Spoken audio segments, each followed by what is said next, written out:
오늘은 위대한 인생이라는 제목으로 우리 하나님 말씀 함께 나누도록 하겠습니다. 바울은 자신이 약한 존재인 것을 알았고 그 약함을 통해서 하나님이 강해지신다 하는 것을 알았기 때문에 자신의 약함을 자랑했던 사도였습니다. 그 세상이 자랑하는 건 강함, 또 능력, 크고 많은 거 이런 거 자랑하는데 그 강함과 크고 많음 때문에 하나님을 알지 못하고 하나님이 약해지신다 하는 거죠. 또 하나님은 약한 것들을 들어 쓰셔서 강한 것들을 부끄럽게 하신다 하는 것이기 때문에 우리가 하나님 앞에서 나 강하다, 나 많다, 나 크고 세다 이런 거 자랑하면 자랑할수록 한순간에 속절없이 무너지는 겁니다. 그래서 하나님 앞에서는 뭐가 많고 크고 강한 게 자랑이 아니고 약하고 없고 비천한 것, 이것이 우리의 자랑이 되는 겁니다. 근데 우리는 늘상 이런 상태를 벗어나려고 하죠. 고난이 오면 고난을 빨리 벗어나기를 원하고, 또 힘든 일이 오면 어떻게든지 이 상황을 빨리 넘기기를 원하는데, 그때가 하나님이 강해지시는 순간입니다. 여러분들이 인생이 힘들고 어려운 일이 있을 때 하고 그냥 원만하게 살 때 언제 하나님의 은혜가 큰가 생각해 보시면, 현재는 잘 모르지만 나중에 돌아서서 생각해 보면 어렵고 힘들 때, 아픔이 있을 때, 무너졌을 때, 그때가 하나님의 강함이 나타나는 순간이었다. 그때 내가 많은 은혜를 받았다 하는 거 알게 되죠. 당연한 겁니다. 이 땅이 창조되는 그 순간부터 땅은 원래 혼돈하고 공허하고 흑암이고 기품인 거예요. 거기에 하나님의 말씀이 떨어질 때 창조의 기적이 일어나는 거지, 땅이 충만하고 다 있고 크고 많은데 하나님의 창조의 기적이 어떻게 일어납니까? 그래서 공허하고 혼돈할 때, 여러분들이 깜깜하고 흑암이 깊을 때, 그때 하나님의 창조의 기적이 나타나는 아주 좋은 절호의 기회고, 재료들이 다 준비됐다, 이제 기회가 왔다 하는 걸 깨달아야 됩니다. 그래서 어떻게든지 힘든 상황, 고난의 상황, 이 고통의 상황에서 빠져나가려고 몸부림치지 마시고, 그 고통과 고난을 통해서 하나님이 하실 일이 뭔가, 그 일이 온전히 이루어질 수 있도록 잠잠히 기다리고 기도하는 것이 가장 지혜로운 사람입니다. 근데 우리는 늘상 빠져나가려고 하는 거, 그게 문제가 된다는 거예요. 그래서 우리는 약할 때 나의 약함을 인정하고 주님이 강하십니다, 주님이 하십니다, 이렇게 고백할 수 있어야 됩니다. 그 예전에 제일 유명한 전도자 중에 미국의 D.L. 무디라는 분, 잘 아실 겁니다. 이분이 이제 가는 곳마다 부흥이 일어났는데, 그 신문 기사가 취재하러 한번 왔어요. 그래서 취재를 요청했는데 사역이 바빠서 못하겠다. 그랬더니 다음 날 교만한 전도자 무디, 이렇게 기사가 났다 그래요. 이제 옆에 있는 사람들이 씩씩댔죠. 알지도 못하면서 저런 기사를 쓴다. 무디는 그냥 웃고만 있습니다. 그래서 왜 거짓 뉴스를 뿌려대는데 보고만 있습니까? 무디가 나에 대해서 모르고 쓴 건데 뭐 그렇게 화를 냅니까? 그랬어요. 옆에 있는 사람이, 그렇죠, 선생님을 모르니까 저런 거짓 기사를 쓰고 악한 기사를 냈겠죠. 그랬더니 그 기자는 정말 저에 대해서 모릅니다. 그 사람이 쓴 기사보다 저는 훨씬 교만하고 훨씬 악한 사람입니다. 이렇게 대답을 했다고 합니다. 이 겸손과 교만의 차이가 뭐냐? 나를 얼만큼 알고 있느냐 차이예요. 나를 알아야 하나님을 알고, 그래야 하나님을 인정하고 나의 약함을 있는 그대로 우리가 받아들일 수 있게 된다는 거죠. 그래서 겸손과 교만을 어떻게 할 수 있는가? 딱 하나 보면 알아요. 화를 잘 내는 사람은요 되게 교만합니다. 왜 그런 줄 아세요? 화를 낸다는 건 내가 옳다는 뜻이에요. 상대방은 옳지 않고 나는 옳다. 그러니까 화를 내죠. 옳으신 분은 주님밖에 없습니다. 세상엔 옳음이 없어요. 여러분들이 좌우 갈라져서 싸우고 네가 옳으네 내가 옳으네, 저게 잘못됐네 이게 잘못됐네 열을 올리시는데, 여러분 그렇게 옳으면 왜 싸움이 있습니까? 옳으면 싸움이 없어야죠. 정말 옳으면 싸움 같은 건 없는 거예요, 옳기 때문에. 근데 전부 다 갈라지고 싸우죠. 그게 옳지 않다는 증거입니다. 그래서 뭔가 안다고 하는 사람은 아무것도 모르는 사람이고, 내가 겸손하다는 생각을 하고 있는 사람은요 교만한 사람이에요. 여러분들이 교만한 사람한테 가서 당신 교만해 그러면 그 사람 100% 화냅니다. 왜 그런 줄 아세요? 교만해서 그래요. 화내면 교만한 거예요. 교만한 사람한테 교만하다고 했는데 교만한 사람이 왜 화를 냅니까? 그러니까 자기가 교만하다는 걸 모르니까 화를 내는 거죠. 근데 희한하게 겸손한 사람한테 가서 당신은 겸손해 그러잖아요. 그러면 아니라 그럽니다. 겸손하잖아요. 그러니까 교만한 사람은 교만하다 그러면 교만해서 화를 내고요. 겸손한 사람은 겸손하다 그러면 겸손해서 아니라고 저항합니다. 난 겸손하지 않다고. 금방 할 수 있죠. 여러분 오늘 누가 여러분들한테 당신 교만해 그러면 어떻게 반응하실 것 같으세요? 컨디션 좋으면 맞습니다 하겠죠. 근데 지금 컨디션이 안 좋아. 다 거슬려. 그러면 그냥 화르르 타오르겠죠. 지는 이러겠죠. 사람이요 자신을 아는 거 굉장히 어려운 겁니다. 근데 자신을 모르고 자기 평가를 내리지 못하는 건 더 심각한 문제죠. 근데 가장 심각한 문제의 사람은 누구냐? 태도가 좋지 않은 사람이에요. 겸손하든 교만하든 태도가 좋으면 개선이 됩니다. 그래서 내가 어떤 태도로 반응하고 어떤 태도로 사람들을 상대하느냐 거기 열쇠가 있는 거예요. 사람 누구나 교만하고 또 과정을 거치면서 겸손해지는 건데 태도가 나쁘면 그 교만이 고쳐지질 않습니다. 그래서 사람들은 자기 약점을 자기가 잘 알아요. 여러분도 여러분 약점 잘 알잖아요. 하나 아니면 두 개입니다. 사람의 약점은 대개 한두 가지예요. 근데 자기 약점을 모르는 사람들이 있어요. 알아도 고치지 못하는 사람이 있죠. 왜 그러냐? 그 교만 때문에 그래요. 그 이제 교만한 사람은 자기 약점을 모르는데 그 교만 때문에 자기 강점도 모릅니다. 그러니까 약점도 묻히고 강점도 묻혀요. 그게 교만이 하는 일이죠. 그래서 늘상 내가 가지고 있는 강점이 있는데 다른 사람을 부러워하는 거예요. 저 사람 은사 저거 너무 부럽다. 저 사람 가진 거 나도 가지고 싶다. 나도 저렇게 나긋나긋했으면 좋겠다. 아니면 저렇게 강했으면 좋겠다. 치고 나갔으면 좋겠다. 아니면 나도 낮은 자리에서 섬겼으면 좋겠다. 늘상 다른 사람하고 나를 비교합니다. 아니, 자기한테 주신 은사 있는데 남의 것 내가 다 받겠다고 그러는 거예요. 그게 교만입니다. 내가 다 받아서 내가 하나님 자리에 가고 싶은 거죠. 여러분 반대로 해야 삽니다. 나에게 주신 거 그걸 귀중히 여겨야 살아요. 그리고 내가 가지고 있는 거 모든 것을 다 주님께 다 돌려드릴 때 그때 우리가 사는 거죠. 그래서 영적인 일에 있어서는 남의 것 부러워하지 마시고 솔직해야 되고 정직해야 됩니다.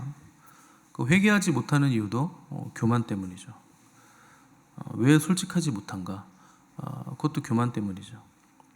그래서 교만은 진실해야 될 순간에 진실하지 못하게 하고 마땅히 사랑해야 될 사람들을 사랑하지 못하게 만듭니다.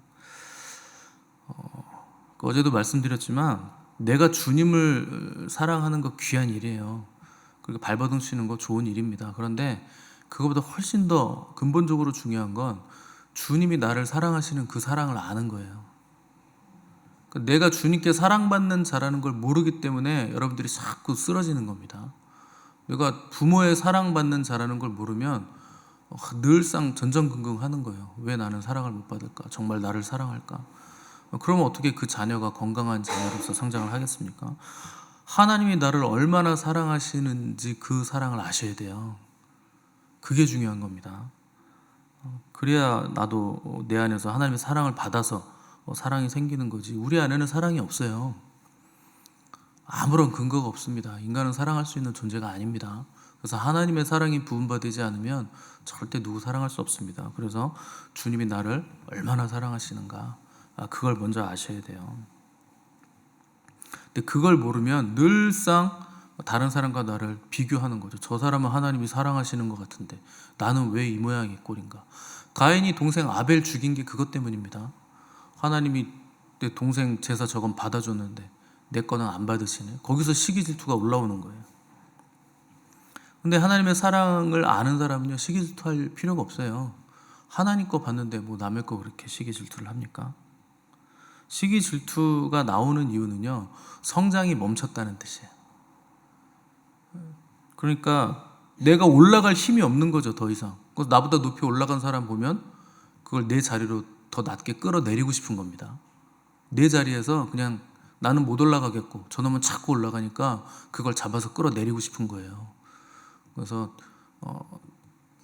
내가 힘든데 너는 왜 안 힘들어? 나는 없는데 너는 왜 있어? 이거부터 시작하는 거예요. 그러다가 내가 없으면 너도 없어야지. 그런데 계속 있네? 그러면 저놈을 없애버려야 되겠다. 그래서 살인까지 가는 겁니다. 그러니까 내가 성장이 멈추고 하나님께 받은 것이 없고 사랑을 못 받는 것처럼 느껴지기 때문에 결국 내 자리에 앉아가지고 남을 끌어내리려는 거, 그게 시기 질투가 나오는 이유죠. 그래서 신앙생활하면서 다른 사람들 존귀하게 보지 않으면 그 심각한 영적 교만과 무지에 빠져 있는 겁니다. 천국은 죽어가는 게 아니에요. 여기서부터 살아내시는 거지. 다른 사람들 존귀하게 보이지 않는데 이 땅에서 어떻게 천국을 삽니까?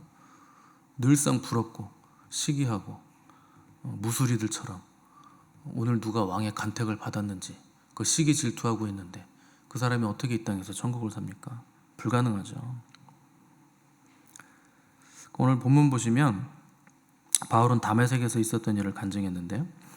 다메섹의 고관이 바울을 잡으려고 혈안이 돼 있었다. 그래서 내가 광주리를 타고 좀 모양은 빠지지만 창문으로 내가 도망쳤다. 이런 것들을 썼다는 거죠. 사도식이나 되는 사람이 이방인 교회들의 설립자라는 바울이 이게 무슨 자랑이라고 이런 것까지 다 얘기할까 싶겠지만 바울은 감출 것이 없는 거예요.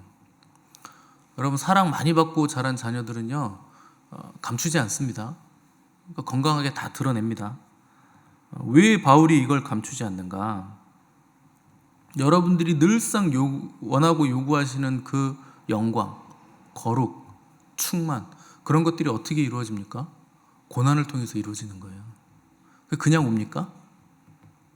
아니에요. 고난이 우리에게 영광이 되는 거고 고난이 우리를 거룩하고 정결하게 만들어줍니다. 그럼 바울이 이렇게 모냥 빠지는 일, 너무나 큰 고난과 환난을 가감없이 다 스스럼 없이 드러낸다? 이게 나를 만들었다는 겁니다. 이게 나를 영광스럽게 했고 하나님이 이것을 통해서 나를 하나님의 일꾼으로 사역자로 쓰셨다 하는 것을 드러낸다는 거죠. 그래서 수치가 나의 자랑이다. 나의 약함이 나의 자랑이고 영광이라 하는 거죠. 12장 2절 보시면 내가 그리스도 안에 있는 한 사람을 아는데 그는 14년 전에 셋째 하늘에 이끌려간 사람이다. 이렇게 소개를 하고 있죠. 이거 바울 자신을 마치 남인 것처럼 좀 소개를 하는 거죠. 이때 바울이 얼마나 놀라운 경험을 했든지 두 번 반복하기를 몸 안에 있었는지 몸 밖에 있었는지 나는 모르거니와 하나님은 아시느니라. 모르겠다는 말이 아니고 이 놀라운 경험의 주체는 내가 아니라 하나님이 그렇게 해주신 거다. 나는 잘 모르겠다. 하나님이 그렇게 하셨다 하는 거죠. 그러니까 바울이 뛰어나거나 인간의 한계를 뛰어넘고 초월을 해가지고 하나님이 이걸 주셨다거나 선물로 주셨다 이런 게 아닙니다.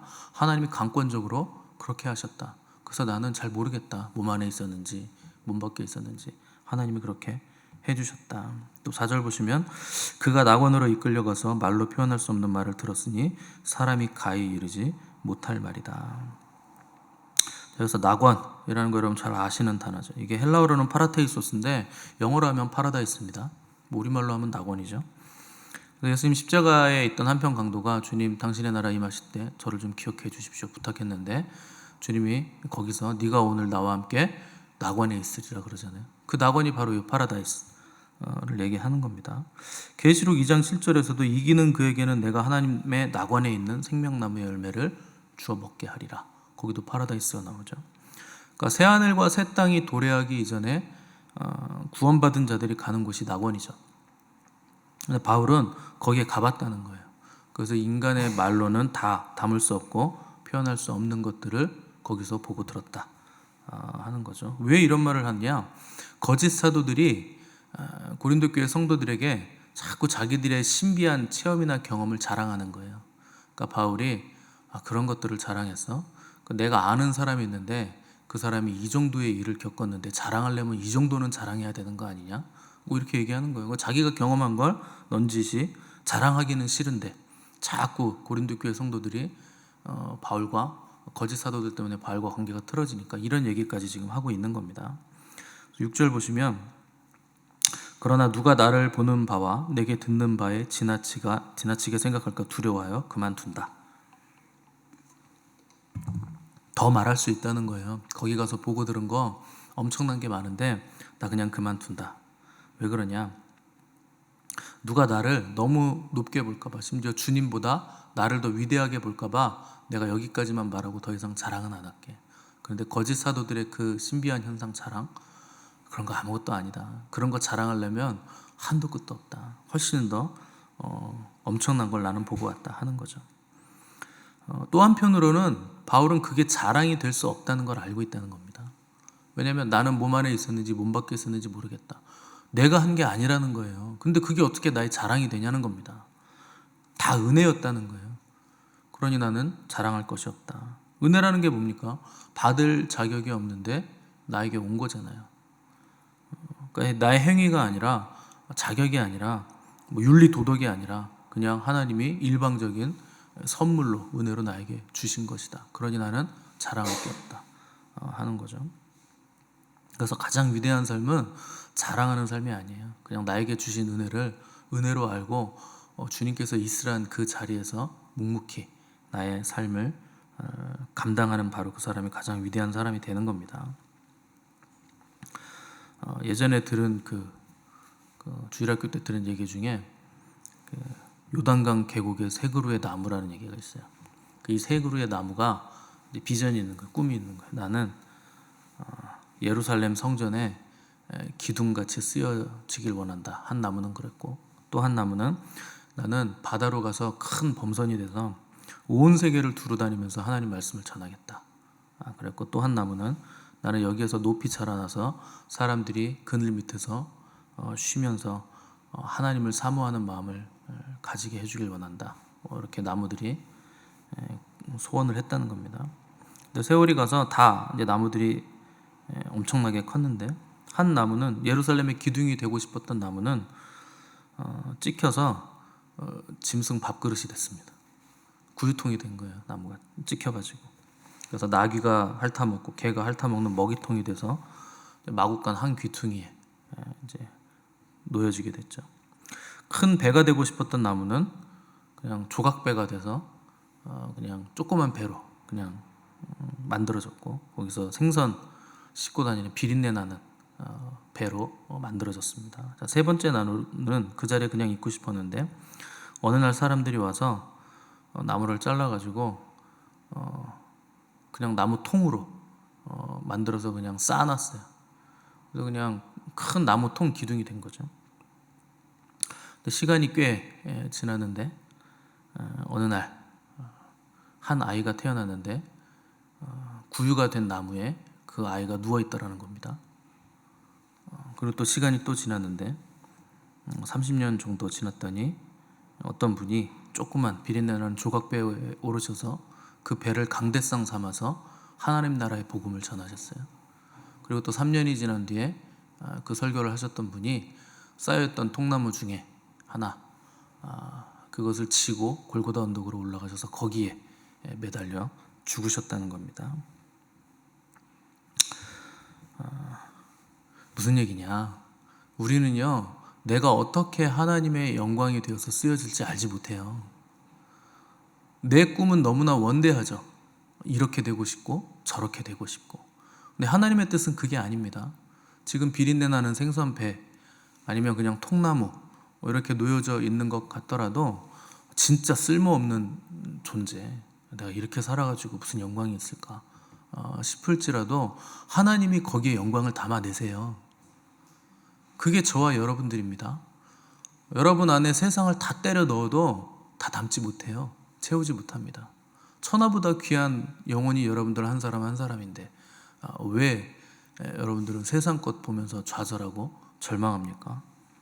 뭐가 성공이고 뭐가 실패인지 우리는 알지 못하죠. 영광이 뭐고 굴욕이 뭔가 그것도 우리는 알지 못합니다. 살아야 영광이 되고 뭐 번쩍번쩍 해야 영광이 된다고 생각하시는데 아니에요. 죽어야 영광이 되는 거예요. 죽어야 다시 사는 거고 져야 이기는 거고 승리하는 겁니다. 그래서 우리의 연약함을 통해서 주님이 영광 받으신다면 그 약한 게 자랑이죠. 그게 승리죠. 그래서 아무리 나빠 보여도 주님이 거기 거하시면 영광입니다. 아무리 반짝거리고 좋아 보여도 주님이 없으면 세상 허무한 거예요. 그래서 여러분들에게 지금 고난이 있다면 지금 은혜의 순간이죠. 죽을 것 같으면 그게 부활의 순간입니다. 어렵고 힘들면 그게 영광이에요. 그래서 나의 업적이나 성적, 숫자 같은 거에 마음 쓰지 마시고 다른 사람 어떻게 사는지 그 사람 인생 그거 상관할 바 아닙니다. 우리가 아는 건 하나예요. 현재의 고난은 장차 다가올 영광과 좋게 비교할 수 없도다. 나사로가 죽어야 다시 살아나는 거죠. 죽어서 냄새나고 썩은 물이 흘러야 그때 하나님의 창조의 기적이 일어나는 겁니다. 여러분 그것을 기억하시고 묵묵히 나의 자리에서 고난을 고난으로 받으시고 그냥 고난으로 끝나는 것이 아니라 이것이 반드시 영광이 된다 하는 소망을 품으시고 여러분들의 삶에 충실하게 삶을 살아가시는 복된 저 여러분 되시기를 간절히 바랍니다.